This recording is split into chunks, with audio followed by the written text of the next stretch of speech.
Alhamdulillah, Alhamdulillahilladzi arsala rasulahu bil huda wa dinil haqqi liyudhhirahu 'alad dini kullih wa kafa billahi shahida.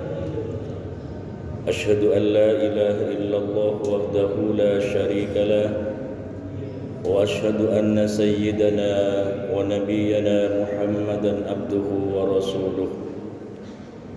Allahumma salli wa sallim wa nubarik wa nu'azzim ala habibina wa nuri qulubina sayyidina wa maulana Muhammadin asliyil jamal wa manba'il kamal wa mustawda'il jalal, amma ba'd.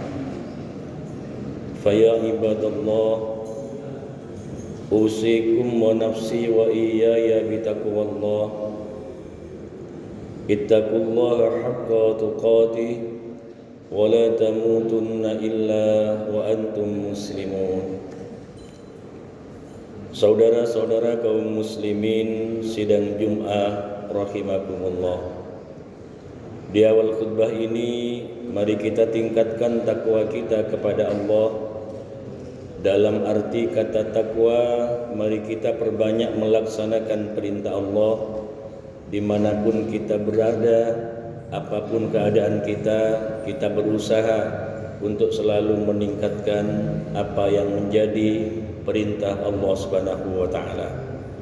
Shalawat dan salam semoga tetap tercurah limpahkan keharibaan junjungan kita baginda Nabi Muhammad sallallahu alaihi wasallam. Saudara-saudara kaum muslimin sidang Jum'ah rahimakumullah, selanjutnya kita bersyukur kepada Allah karena di tengah ancaman COVID-19 kita masih semua diberi kesempatan untuk mampu menunjukkan jati diri kita sebagai orang Islam yang beriman kepada Allah. Tidak semua umat Islam seperti kita saat ini mampu menunaikan, mampu mendengarkan, mampu melaksanakan perintah Allah, sholat Jumat yang undangannya sangat VIP kepada kita. Kita mendengar, kita mampu melangkahkan kaki, kemudian kita mau bersujud kepada Allah sebagai pengakuan insan yang lemah di hadapan Allah. Hanya Allah yang maha kuasa, Allah yang maha segalanya, Allah yang maha mengatur kita. Maka paling tidak lisan kita mengucapkan dengan ringan Alhamdulillahi Rabbil Alamin atas nikmat Allah yang telah diberikan kepada kita, terutama pada saat ini. Saudara-saudara kaum muslimin sidang Jum'ah rahimakumullah, kita juga sekarang ini sudah hampir 1 bulan ditinggalkan oleh bulan Ramadan. Tentu selama ini hampir 1 bulan kita ditinggalkan oleh bulan Ramadan, ada asar dalam diri kita, ada bekas dalam diri kita. Bagaimana kita ingat ketika bulan Ramadan kita melaksanakan sunnah-sunnah yang diperintahkan Allah, kemudian kita melaksanakan perintah wajibnya, kita mampu mengekang, mampu mengkerangkeng, bahkan mampu membelenggu hawa nafsu yang setiap saat meledak-ledak dalam diri kita. Tapi selama bulan puasa yang kita lalui selama 1 bulan penuh, kita kerangkeng, bahkan kita belenggu hingga nafsu yang ada dalam diri kita tidak berkutik. Maka asarnya saat ini seharusnya kita mampu mengingatnya. Apa yang telah kita lakukan selama 1 bulan puasa dan apa yang tidak dilakukan, ibadah sunnah bagaimana yang kita lakukan, dan ibadah wajib apakah bolong apa tidak, tentu kita masih ada bekas dalam diri kita.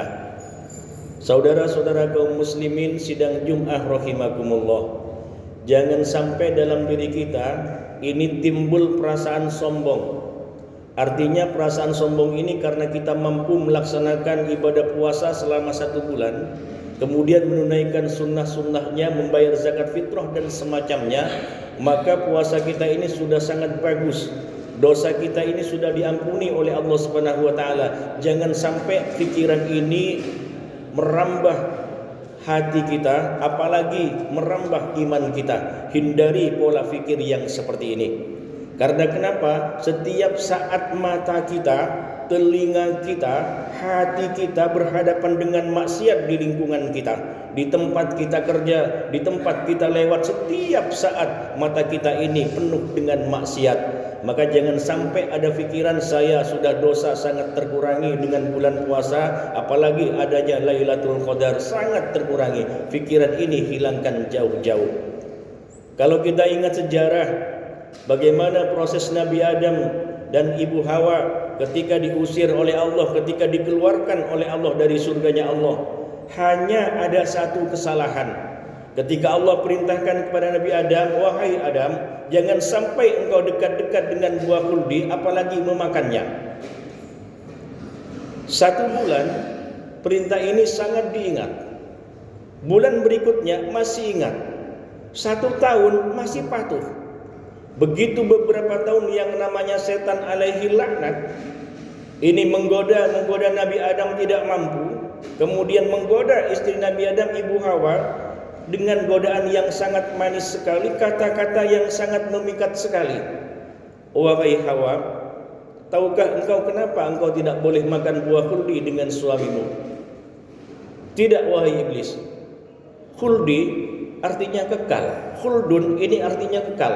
Jika engkau makan satu saja buah khuldi itu, maka kamu akan kekal di dalam surganya Allah ini. Allah tidak ingin seperti itu, wahai Hawa. Maka makanlah, maka kamu akan kekal selama-lamanya di surga ini. Sekali tidak berhasil menggoda Ibu Hawa, 2 kali tidak berhasil, berkali-kali akhirnya berhasil. Tapi bagaimana dengan Ibu Hawa? Nabi Adam yang digoda. Wahai suamiku, betapa enaknya buah itu. Terus Nabi Adam tidak mampu, tidak bergeming digoda oleh Ibu Hawa. Tapi suatu ketika yang namanya suami sayang istri, suami yang sangat memperhatikan istri, Nabi Adam tergoda juga.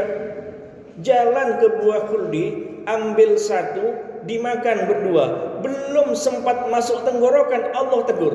Wahai Adam, bukankah aku sudah melarangmu? Jangankan engkau makan, mendekati buah khuldi itu saja haram hukumnya bagi kamu. Kaget Nabi Adam. Ibu Hawa juga kaget. Akhirnya karena satu kesalahan yang diperbuat oleh Nabi Adam ini, membuat Nabi Adam terusir, disingkirkan oleh Allah dari surga, terpisah dengan istri tercinta Ibu Hawa selama 450 tahun lamanya, baru ketemu di padang Arafah. Betapa hebatnya satu kesalahan, hukumannya sangat fatal sekali. Sekarang kita berkaca kepada kita. Berapa kali kita berbuat dosa kepada Allah? Berapa kali kita berbuat kesalahan kepada Allah? Lantas kita mengaku paling benar, kemudian kita mengaku kita yang paling berhak masuk surga, kemudian kita mengaku ibadah kita yang paling bagus. Maka hindari pikiran semacam ini. Kita berkaca saja kepada sejarah Nabi Adam. Satu kesalahan diusir dari surga oleh Allah Subhanahu wa taala. Saudara-saudara kaum muslimin sidang Jumat rahimakumullah, yang tahu ibadah kita, yang tahu apa yang terjadi pada kita, hanya kita dan Allah. Orang lain tidak akan mampu mengetahui bagaimana kita. Kita sholat menurut orang lain khusyuk, tapi kita yang tahu kok. Ketika kita sholat takbiratul ihram, Allahu Akbar, pikiran kita kemana, hati kita kemana, kita yang tahu. Orang lain tidak akan pernah tahu. Ketika kita bersedekah, kita beramal, kata orang lain dia begitu ikhlas, dia begitu sangat, sungguh bisa ditiru. Padahal yang tahu kita, apakah kita ibadahnya ini ketika beramal, kita bersedekah benar-benar ikhlas karena Allah, apa masih ingin dipuji oleh orang lain? Kita yang tahu. Kita berbuat dosa, orang lain tidak tahu, kita yang tahu. Maka perasaan sombong dalam diri kita, sekecil apapun, sekecil biji dzarrah pun, ini akan mendapatkan hitungan dari Allah Subhanahu wa taala. Maka melalui mimbar Jumat yang mulia ini, mari kita koreksi diri kita. ibadah yang telah kita lakukan sebulan penuh di bulan Ramadan hendaknya ada bekas dalam diri kita. Kalau kita mampu membelenggu, mengkerangkeng, mengkerdilkan nafsu kita selama bulan Ramadan, kenapa sekarang kita tidak mampu? Kalau kita mampu berpuasa membicarakan kejelekan orang lain, menghujat orang lain yang tidak sealiran dengan kita, kemudian menyalahkan apa yang tidak sepaham dengan kita, mampu di bulan Ramadan, kenapa di luar Ramadan kita tidak mampu? Makanya kita berdoa kepada Allah, nafsu ammarah yang ada dalam diri kita ini akan menjadi nafsu alwamah. Syukur banget kalau kita mampu ini meningkatkan menjadi nafsu mutmainnah. Sungguh sangat luar biasa sekali. Saudara-saudara kaum muslimin sidang Jum'ah rahimakumullah, mudah-mudahan sekelumit khutbah ini akan menambah keimanan kita kepada Allah Subhanahu wa taala, akan menambah ketakwaan kita kepada Allah Subhanahu wa taala. Anak-anak kita dijadikan anak yang soleh solehah oleh Allah Subhanahu wa taala. Rizki kita ditambah dengan rizki yang halalan thayyiban mubarakan oleh Allah Subhanahu wa taala, dan mudah-mudahan kesehatan kita, keluarga kita, lingkungan kita ditambah oleh Allah Subhanahu wa taala. Kita semua dihindarkan oleh Allah dari Covid-19, betapapun bentuknya, ancamannya. Mudah-mudahan kita diselamatkan oleh Allah Subhanahu wa taala. Amin amin ya rabbal alamin. Barakallahu li wa lakum fil Qur'anil azim wa nafa'ani wa iyyakum bima fihi minal ayati wadh-dhikril hakim wa taqabbala minni wa minkum tilawatahu innahu huwal ghafurur rahim wa qur rabbi ighfir warham wa anta khairur rahimin.